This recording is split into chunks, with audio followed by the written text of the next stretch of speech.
गणानां त्वा गणपतिं हवामहे कविं कवीनामुपमश्रवस्तमं ज्येष्ठराजं ब्रह्मणां ब्रह्मणस्पतः आनशृण्वन्नोतिभिस्सीदसादनं శ్రీమహాగణాధిపతయే నమః. ఆధ్యాత్మిక మిత్రులందరికీ కూడా ఈ వాస్తు పదం అనేటువంటి కార్యక్రమానికి హృదయపూర్వక స్వాగతం.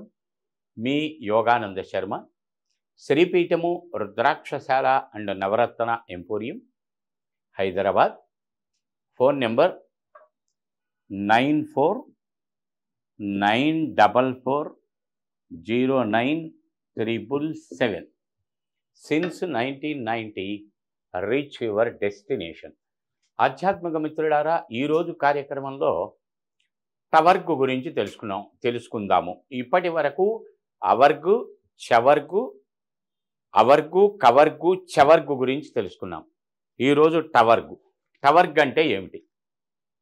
టాఠా, డాఢా, అనబడేటువంటి పేరుతో వచ్చేటువంటి అక్షరములు మొదటగా వచ్చేటువంటి వారు ఎవరైతే ఉంటారో వాళ్ళది టవర్గు కిందకు వస్తుంది. అంటే ఠాగూరు, టా మీద పెద్దగా పేర్లు రావు, డా మీద పెద్దగా పేర్లు రావు, డాక్టర్లో డా పెద్దగా పేర్లు రావు, టాఠా, డాఢా, అణా మీద తోటి పేర్లు. మళ్ళీ ఇక్కడ నాగేంద్ర వచ్చిందనుకోండి, అణా కాదు, అది నకారం, అది టవర్గులోకి వెళ్తుంది. అందువల్ల అణాతోటి పేర్లు రావు. జనరల్గా టవర్గుతోటి వచ్చేటువంటి పేర్లు చాలా తక్కువ ఉంటాయి మనకి పర్టికులర్గా. ఇక్కడ టవర్గు వారికి స్వక్షేత్రం నైరుతి అవుతుంది. నైరుతి స్వక్షేత్రం యోగప్రదమైనటువంటిది స్వక్షేత్రం అని చెప్పినా నైరుతి సర్వదా విసర్జనీయ స్థానం కనుక అది వదిలిపెట్టేస్తే వీళ్ళకి వెస్ట్ చక్కగా ఉపయోగపడుతుంది. అలాగే పశ్చిమ డైరెక్ట్ వెస్ట్ ఎంట్రన్స్ పెట్టచ్చు, లేదా పడమట వాయవ్యం ఎంట్రన్స్ పెట్టచ్చు. ఈ వాయవ్యం ఎలాగా, పడమట ఎలాగా, నైరుతి ఎలాగా, ఈశాన్యం ఎలాగా, ఆగ్నేయం ఎలాగా, ఆ విభజన ఎలా చేసుకుంటాము అనబడేటువంటిది నిన్నటి ఎపిసోడ్లో చెప్పటం జరిగింది ఆల్రెడీ. ఆ ప్రకారం క్యాలిక్యులేషన్లో వాయవ్యానికి పెట్టచ్చు.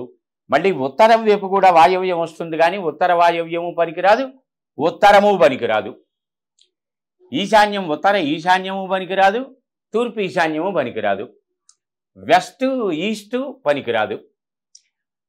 7వ స్థానం ఉపయోగపడుతుంది, కానీ ఇక్కడ తూర్పు నుంచి వచ్చే ఆగ్నేయం పనికిరాదు. దక్షిణం నుంచి వచ్చేటువంటి ఆగ్నేయంలో పెట్టుకోవచ్చు.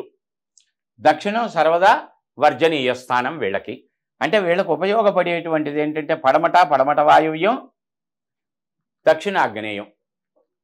ఈ 3 స్థానాలలో సింహద్వారం కలిగి ఉన్నటువంటి గృహాన్ని తీసుకోవటం ద్వారా వీళ్ళకి శ్రేయోదాయకమైన ఫలితాలు కలుగుతాయి. కుదరక దక్షిణ సింహద్వారం తీసుకున్నారు, అది మృత్యుస్థానం అని చెప్పడం జరుగుతుంది. 8వ స్థానం అవుతుంది వీళ్ళకి, మృత్యుస్థానం అవుతుంది. అది సర్వదా వర్జనీయం. అలాగే ఇటు నైరుతి స్వక్షేత్రం పనికొస్తుందన్నారండి అని నైరుతిలో పెట్టుకుంటే అనేక రకములైనటువంటి దుష్ఫలితములు పొందవలసి ఉంటుంది. ఈశాన్యం చాలా మంచిదన్నారని ఉత్తర ఈశాన్యమో తూర్పు ఈశాన్యమో తీసుకున్నామండి అంటే అది మీకు పడేటువంటిది కాదు. కనుక ఈశాన్య భాగం కూడా సర్వదా వర్జనీయం. పొరపాటును కూడా దాని జోలి పోవద్దు.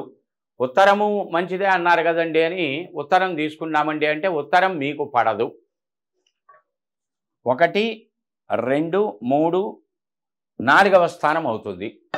4వ స్థానం మీకు పడేటువంటిది కాదు కనుక దాన్ని కూడా వర్జనీయం వదిలిపెట్టాలి. ఆగ్నేయం పనికొస్తుందన్నారండి అని తూర్పు ఆగ్నేయం తీసుకున్నారా, చాలా పెద్ద ఇబ్బందులు ఎదురుపడతాయి. తూర్పు ఆగ్నేయం పనికిరాదు. మీకు పనికొచ్చేటువంటిది దక్షిణ భాగంలో ఉండేటువంటి ఆగ్నేయంలో ఎంట్రన్స్.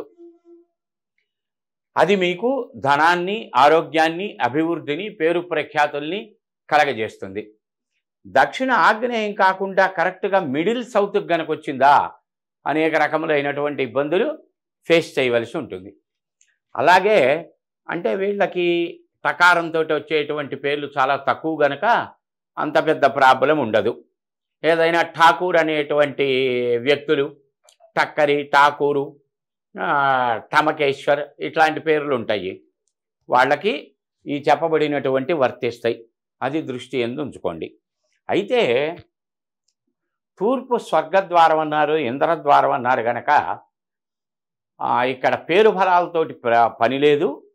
తూర్పు సర్వదా శ్రేయోదాయకమైనటువంటి ఫలితాలు ఇస్తుంది అని చెప్పారు. కానీ పెద్దలు వర్గగణిత రీత్యా అది ఉపయోగాన్ని ఇవ్వట్లేదు కనుక పొరపాటును కూడా దాని జోలికి పోకుండా జాగరూకతలు తీసుకోవటం మంచిది.